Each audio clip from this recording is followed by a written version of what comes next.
Um, so really, before this was going, I was seeing so many of you, and now I'm looking out and seeing some people didn't even really get to say hi to, but I could go on about every single one of you, and seeing that film that Seabrook put together,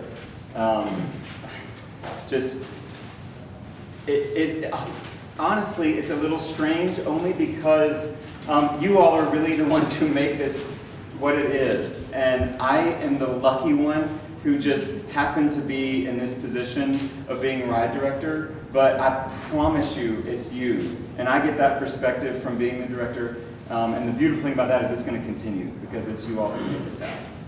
But, so this will seem a little strange, and I know y'all been hanging in there. I'm going to tell just a quick story. And I appreciate your patience, but I do talk a lot. Because it's a little strange only because it's about somebody that you all don't know. So I could talk about every single one of you and it would make sense. But I was diagnosed with HIV in 1990. And as many of you know, it was a different world then. There was so much fear, even panic, and horrible things are said when people are afraid. And pretty much when you were diagnosed at that point, you just knew you would die of AIDS.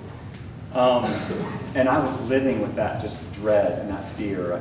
I would see pictures of what people were going through, and I didn't want to go that way. I didn't want to die that way. But so I went and volunteered. I was living in Washington, D.C. I went and volunteered for an organization called Food and Friends, where we would deliver meals to people who were homebound with AIDS.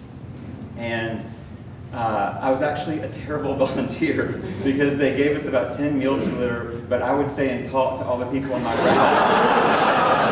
And so the poor person at the end of the route was getting their lunch at like 4 o'clock in the afternoon. So they cut me back. But I want to tell you about one person, because one day on my route was the worst neighborhood I have ever been to.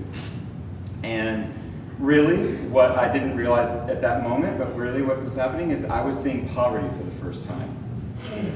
And it smelled horrible, and the conditions were awful. And there were people just standing around with looking like nothing to do. There was just decay everywhere. The building was decaying. It seemed like a place with no hope. That's all I could feel as I got out of my car and found my way to the door of the person to whom I was delivering a meal. And I knocked, and no one came to the door, and I was a little afraid. People were kind of walking by, staring at me, and but I could hear somebody on the other side of the door. So I kept knocking, kept waiting. About 5 minutes later, somebody opened the door and had the most beautiful smile I have ever seen in my entire life, and I'm not exaggerating. And he let me know that I was the only person that was going to visit him that day, and this was the only decent meal he would eat that day. But with that smile, what he gave me was a way to look beyond my own personal situation of so much fear. And if he was going to be okay in all those circumstances, then I knew I was going to be okay in those circumstances, or not in those circumstances. Sharing one thing, other than the virus that we shared, we had nothing in common. And I knew when I met him that we were brothers. And so I tell you that story because even though you may not know the people that you ride for year after year, you are that knock at the door, and you are the meal, and you are the apartment that's housing him. And you are the smile, and you are the knowledge that everything's going to be okay, and all the hope that comes along with it. And without the hope that I got from him that day, I don't think I'd be standing here. I really don't. And so